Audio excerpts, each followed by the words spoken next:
Dans ce numéro, si tu traces ton triangle à l'échelle, ça donne à peu près ça. Et tu cherches la mesure du segment CD, donc le segment qui est en bleu ici.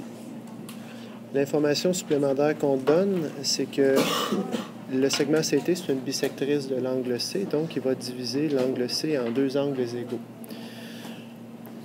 Tu as donc deux petits triangles, un ici, puis un là, dans le gros. Mais ce n'est pas des triangles rectangles.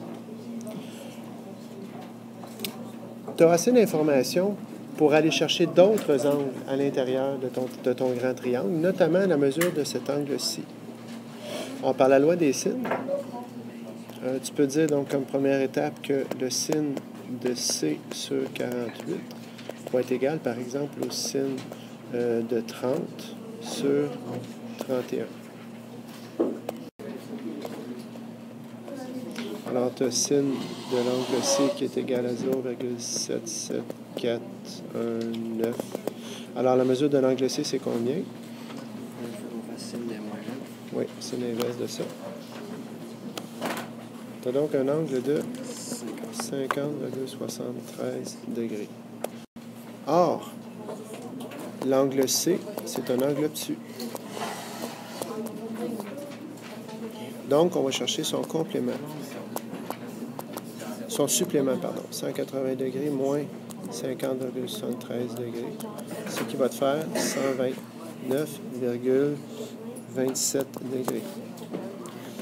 Ensuite de ça, tu vas diviser avec la bisectrice. Donc, par exemple, la mesure de l'angle ACD, qui est égale à la mesure de l'angle BCD, va être égale à 129,27 divisé par 2.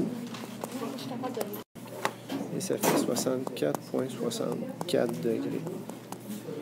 À partir de là, 4, la mesure de l'angle... là, on peut aller chercher... on va chercher tout de suite CD, donc la mesure de CD. Bien là, avec la loi des sines encore, tu peux dire que sin de 30 sur mesure de CD égale sin de l'angle ADC sur 22. On a juste à rechercher cet angle-ci.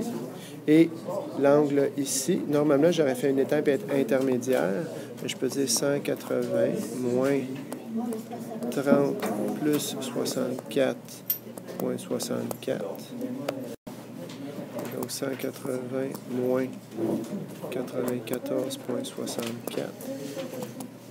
Ce qui fait 85,36. Alors, on a donc 85,36 qui est cet angle-ci.